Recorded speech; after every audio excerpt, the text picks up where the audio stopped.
Bagong project. Kaya nga pala may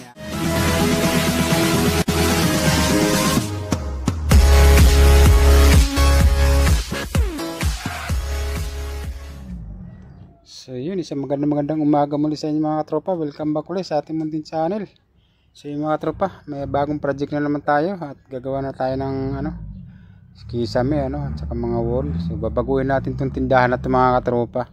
Gagawin natin modelo to, nakikita nyo naman kung gaano kapangit yung mga wall nyan. So pagandahin natin yan at naglalagay na nga tayo ng ngayon mga katropa, hardiplex, yung metal paring para mapagsiling na tayo. So yan, napagkabit na tayo ng metal paring, tapos napag electrical na rin tayo. So para pagka tinakpan natin ng kisame okay na, hindi na tayo mag-iisip ng mga electrical. So ang importante kasi dito mga tropa unahin natin yung mga electrical at saka kung ano yung mga dapat gawin sa pang-itaas para sa ganun pagka nilagyan natin ng kisame. Ayan, so yun na nga, napaglagay na kami ng kisame at nagpatulong ako sa akin junior dahil hindi ko kaya maglagay ng kisame. Dahil mahirap mag-kisame mga katropa pagka nag-iisa ka lang. Kaya bali humingi ako ng rescue sa aking junior, so ano lang naman to, isa't kalahati lang naman na laki ng kisame. Kaya plywood yung laki, so yung 4x8, kaya bali nagpatulong ako sa glit, wala pang kalahating oras natapos yung buong kisame. Pagkatapos humingi yung aking junior kasi yun lang talaga yung aking so yan na, napagkabit na kami. Ayan. So yung mga walling mga katropa kayang-kaya ko na mag-isa yan dahil madali lang naman yan, dahil walang hindi mahirap ikabit. Pagka sinandal mo siya okay na. So ganun lang kadali at napaglagay na rin tayo ng mga dyan mga katropa. Maglalagay na tayo ng shelves ngayon. Bakal na yung ginawa natin shelves mga katropa kasi kung magkakahoy ka napakamahal din ng kahoy ngayon, So bakal na yung ginawa natin, kaya yan, mas madali pang gawin pag bakal kaysa kahoy. At ito nga pala mga katropa, pinagmamalaki ko sa inyo sa lahat ng mga viewers ko yung welding machine na nabili ko lang sa TikTok mga katropa, na napakaganda.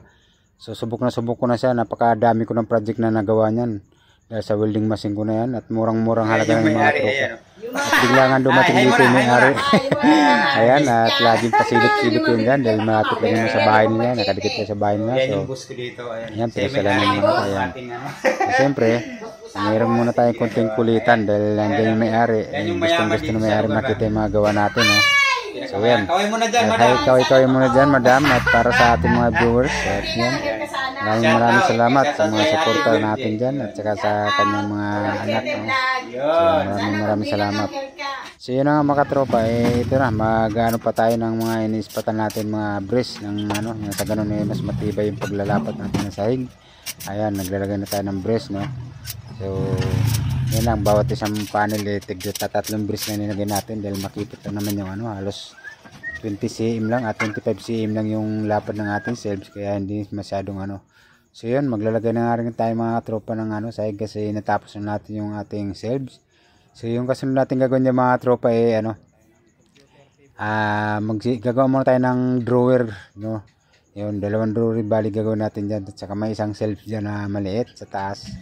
So yan muna unahin natin kaysa maglalagay tayo ng sahig, So yun, yung mga katropa gawin natin plywood yung sahig nyan. So dito sa kabilang shelves ang gawin natin sahig dyan hardiplex, So dito sa dalawang drawer na to, nasa computer table gawin natin pre-post na plywood para mas matibay kasi papatungan ng mga printer yan dyan, saka mga gamit, yung mga computer. So yun, kaya dapat mas matibay. At saka rin gagamitin natin pa-finish dito mga tropa hindi pintura, kasi pagka pintura nagagasgas kung ano man yung hilahin dyan o ilapag, magasgas. Kaya bali ang ginawa natin mga tropa, nag-improvise tayo. So nakabili tayo ng binil. Kung may nakita ang binil na pwedeng natin pang takip dyan, so yun, yan ang ginamit natin, binil. Basta marunong magkakabit yung mga katropa, maganda rin tingnan yan, maganda pa, mas malinis yung pagkakadali. So yung mga tropa, sinimulan na nga natin lagyan ng sahig itong ating mga shelves kasi para na rin natin, malagyan na natin ng para mas mapinturahan na natin. Yun, so yan yung ginagawa natin ngayon para tuloy-tuloy na. Pagka magpa-primer tayo, tapos magpipintura tayo. Kaya bali tinapos na muna natin yung paglalagay ng mga sahig niya sa shelves. Tapos yun yung ano natin, pagkatapos natin maglagay ng sahig, susunod naman natin drawer ng computer table ni Madam. Yun, pagtabas na rin nga tayo dito ng mga plywood mga katropa para mapaggawa na tayo ng drawer, no. So gumawa na tayo ng bracket dito kasi puro bakal yung ginamit nating frame ng shelves tsaka yung kanilang drawer. Ayan. So ito na nga mga tropa, nadali na natin yung drawer, no, sa isang mabilisan lang. Ayan, napakaganda na at nalaminate na rin natin. So wag niyo isipin at mga tropa na may kasama ako rito gumawa. Ayun lang, yun lang nagpatulong ako sa junior ko, no. So solo fly tayo dito mga tropa. At yung gagawin nga natin dito mga tropa ay susunod natin yung takip din sa bintana.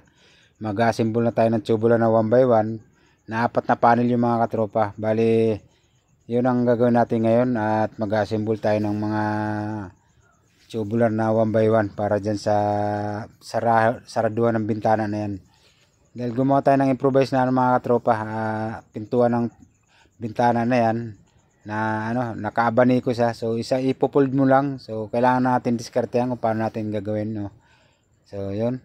At natuwa naman yung may-ari mga katropa dahil nagawa natin na maayos yung kanilang bintana. Dahil yung dati gusto nila nakaangat, yung tinutukuran yung pinakabubong. So nagawa natin ang paraan. At yan na nga lumabas mga katropa.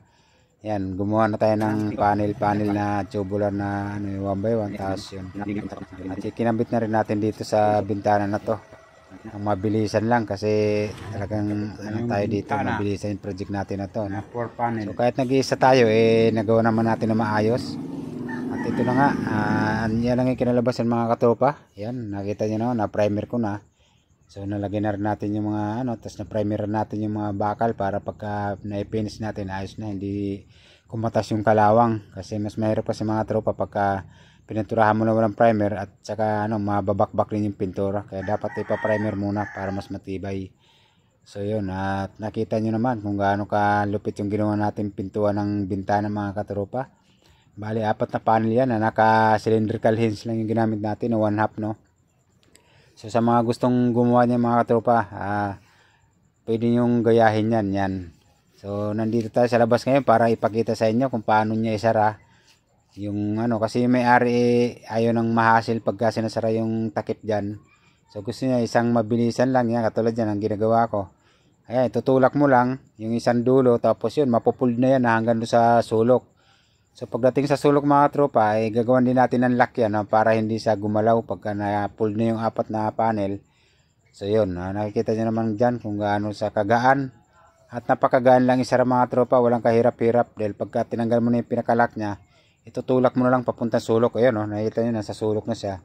So gumagalaw pa yung mga tropa, gawa ng hindi ko pa nalagyan ng lock.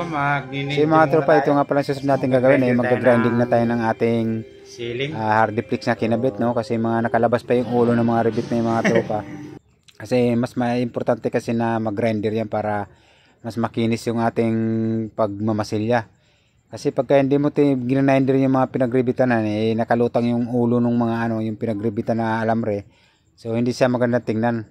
Kaya dapat i-grinder talaga yan. At ito pa malupit dito mga tropa, kasi marami pang hindi nakakalam nito na dapat yung gagamitin nating grinding disc dito ay hindi yung pambakal.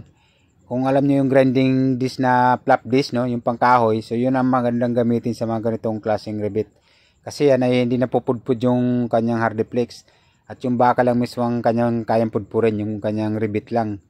Kahit na anong diin mo dyan mga katropa, hindi kayang pudpurin yung hardiplex. Hindi delikado, hindi matanggal yung Kasi pagka yung yung gagamitin mo, yung grinding disc na pambakal, natutungkab yung hardiplex. So delikado, baka malaglag yung kisame o wall, di ba? Mga ganon. So dapat ang gamitin yung mga katropa dito flap disc. Mamili lang kayo kung anong number yung gagamitin nyo. Pwedeng 80, 100, 120, ganyan. So yun. Yan pinakamabisang panghasa sa hardiplex pa mga katropa para hindi sa malaglag at saka ang ganda ng finish. Yan, nakikita nyo, yan yung gagamitin nyo mga katropa. Kung gusto nyo matuto sa pagkakabit ng hardiplex at saka sa pagka-grinder, yan ang gamitin nyo, flap disc. Napakabisa niya mga tropa, kahit anong diin mo, hindi kayang pudpurin ng lihan niya yung hardiplex. Bakal lang na bakal talaga ang kanyang pupudpurin. Kaya mo na maayos, mga grinder mo sana maayos. So yun.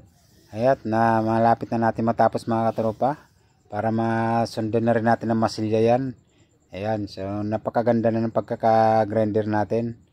Halos pantay na pantay pa sa kanyang kisame.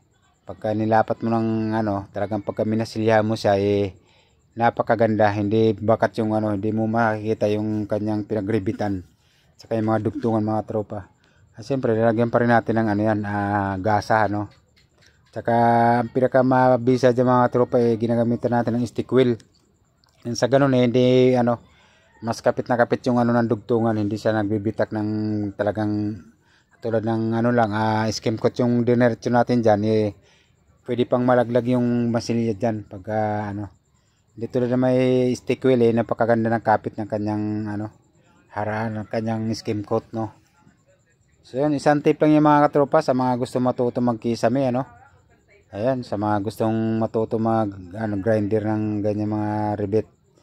So yung mga tropa, ito na nga, at nakapag na tayo dito ng masilya, nakapag-masilya na nga tayo dito. At so yung mga susunod natin gagawin dyan mga tropa, magpipintura na tayo. Siyempre, dahil mabilis lang itong project natin na to, dapat mabilis din yung ating preparasyon, So pagkatapos natin magmasilya mga tropa, pininturahan na natin ng mabilis. So yun, ito na ngayon ang lumos mga tropa. At napinis na rin natin. Ayan, kung nakapansin nyo, napakaganda na, napakapulido ng pagkakadali ni Bong Machete mga katropa. Talaga namang mapasabi kang wow wow wow, Kasi talaga napakaganda ng pagkakadali natin ng bahay na to. Ay, bahay na to. Yung tindahan na to ni Madam, Tindahan lang po yan, pero talaga napakapulido ng pagkakadali natin. Dahil aircon niya mga katropa, dapat dyan, maganda yung pagkakadali natin. Kaya, ayan, kung napansin nyo naman, talagang malayo sa mga nakikita nyo dati nung pagkakita nyo nung tindahan na yan. So ito na nga mga tropa, at ito na nga, nakikita nyo na yung harapan kung gaano nakaganda. At napinis na rin natin mga tropa, napinturahan na natin ng kulay green.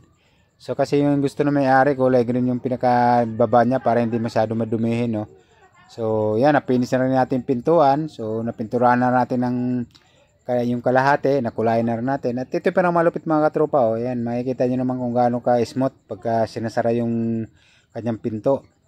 At napinis na rin natin ng kulay puti mga tropa, dahil gusto ko kulay puti yung pinakapintuan niya, Para lutang na lutang yung pagkakaputi niya dyan sa green. Para maganda yung kanyang ayan, Nakikita nyo naman mga tropa kung gaano kaganda. Pati yung pinakabubong niya sa itaas, yero na rin yan, nakaprim ng tubular na 1x2. So finish na rin. Ayan, nakikita nyo naman mga katropa kung gaano kaganda yung So tara, samahan nyo ako sa loob at titingnan natin. Ito na rin harapan, na-finish na rin natin at na-double wall na rin natin pintuan. At nalagyan na rin natin ng doorknob siyempre, kasi maganda may doorknob mga tropa para decent tingnan. At ito na nga ang kinalabasan ng finished product ng ating project mga tropa. At nakabit na rin natin yung aircon. So yun, yung aircon dyan mga tropa, inverter na yan, napakaliit lang. At nalagyan na rin natin ng ilaw mga tropa. Ayan, so ready to open na. Ay hindi nga pala, kakabit pa nga pala ng salamin yung contractor dyan mga tropa. So hindi niya pa na gagawa yung mga salamin yan, kasi dapat nakasalamin yung mga tropa. At saka ito na yung mga drawer natin, siyempre dapat malinis at saka maganda. At saka yung ating counter, napakapulido ng pagkakadali, So yun. At saka siyempre nagawa na natin mga outlet at saka yung mga switch mga tropa. Ayun, napakaganda, pulido yung pagkakadali natin dito mga tropa. Kaya talagang yung may-ari masaya sa kanyang tindahan. So yun, nakikita nyo naman kung gaano kalinis yung dali natin. At biglang dumating dito yung may-ari. Ayan, nakatingin na naman dito mga tropa at minamasdan yung kanyang tindahan. Hi! So yung mga tropa, nakikita nyo kung gaano kapulido yung ating project. So sa mga gusto magpagawa dyan, at kontakin nyo lang si Bong Machete mga tropa. At pagandahin natin bahay nyo man yan o tindahan, So yan. At siyempre hindi na ako kundi may-ari mga tropa, kundi testingin yung kanyang pintuan na malupit. At siya lang yung mayroon dito niya sa munting mapino.